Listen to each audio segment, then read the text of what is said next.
Legacy point 3, the baptism ceremony at your church.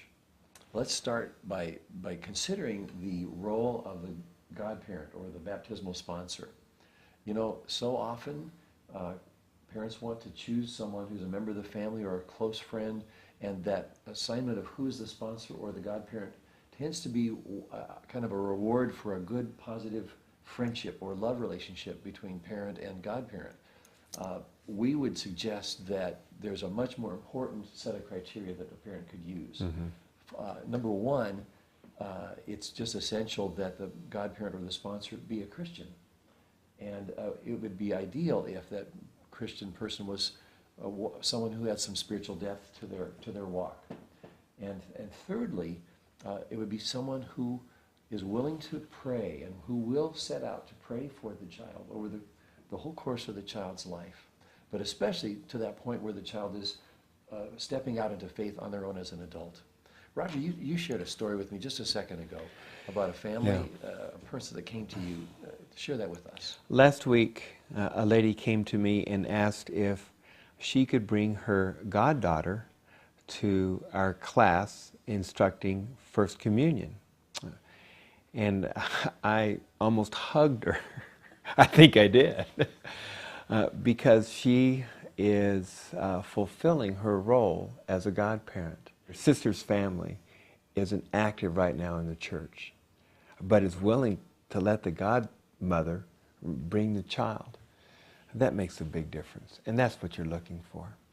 Especially if something might ever happen to you physically, that child would be cared for with a guardian, but a spiritual guardian is a sponsor who makes sure that the child continues to have opportunity to grow in the faith.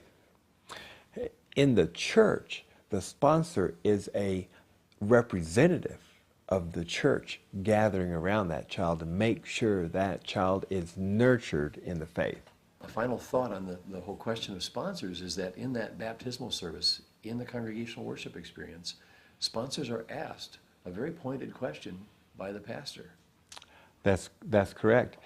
And in most Lutheran liturgies on baptism, there is not even a challenge or responsibility spoken to the parents. It's spoken to the godparents. That's how significant it is. As far as that ceremony goes, however, each church does sometimes adapt that ceremony that best fits their setting. And in your church, you'll find that you'll adapt it best to what fits yours. In this series, we offer an option using the faith chest as part of the baptismal ceremony. And if it's agreed upon in your church, this works beautifully because the faith chest is noted as an expression of the gift of faith that is given to that child. And throughout that child's life, we need to invest in this treasure. So it's a place where we would put those things that remind us of what gift and treasure God's given us in faith, such as the baptismal napkin and the baptismal candle. In your handouts, there's a blessing script, and if your church uses this as part of their baptism, it happens at the end of the baptismal ceremony, and the pastor says this: "Parents, God has given a great treasure to Jessica. It is a gift of the relationship with Himself. It is a treasure of faith. Through the years, you can invest in that treasure so that your child will grow in his or grow in her faith." Now, this faith chest is a symbol of the treasure of faith.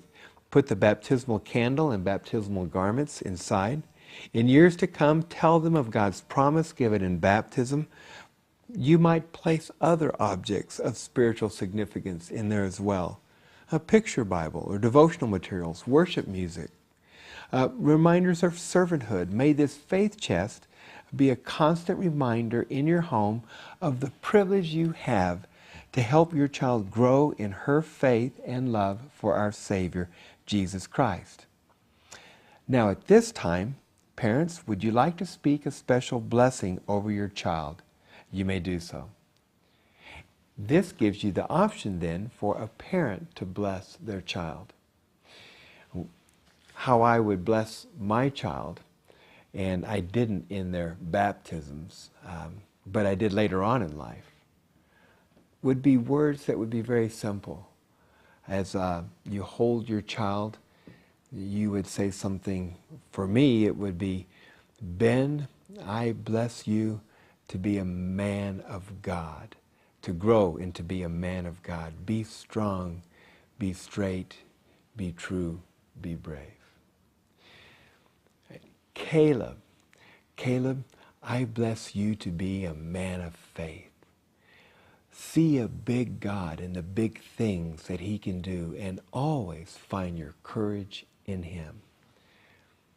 Luke, I bless you to be a light. Let your light so shine among men that they may see your good works and give glory to your Father in heaven. Now, each one of these blessings had something to do with their name in one of the scripts that I was passing down. And I would keep passing that down through the years. We have a handout called Create a Blessing for Your Child. And it describes how you can fashion a simple blessing.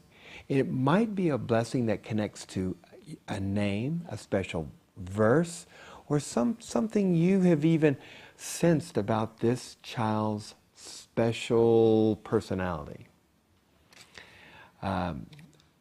Such a blessing might be repeated throughout their life. I gave a hug to my son 2 days ago as he went back to college after break. And when I was hugging him, I said, I bless you to be strong and straight, true and brave. And that's a blessing that is coming true. Or you might craft a blessing based on a Bible verse. This handout will help you a great deal as you do that. Roger, I'm just thinking about the research I've heard of where they discovered that the greatest fear people have is the fear of public speaking. And so the thought of speaking a blessing like this in front of a whole gathered group of believers in a church service might seem really frightening. But you can write it out and practice it beforehand, think it through. It won't kill you. But perhaps maybe some churches will choose not to do it as connected with their worship service. And perhaps some folks would just absolutely won't be able to do that in front of the congregation. What might be some other options for speaking a blessing to your child? It might be in your own group. This would be maybe the people that have gone through this class together, gathering with the pastor or with someone else. And there is a script for that event as well, in which you bless your child and you note the blessing of the faith chest and your commitment to help your child grow in the faith, and every parent to invest in the treasure of faith. That's included in the handouts as well. We originally did the blessings as a part of that faith chest assembly gathering. When we gathered to put the faith chests together, when they were done, we just spoke the blessings right then. Right. The challenge is it's nice to have your babies with you, and that's very important when you do that. And maybe you won't be able to finish the thought process here today, but you can get started in your small group now, and then if you need to, you can think on it in the days ahead. We'll see you back in a few minutes.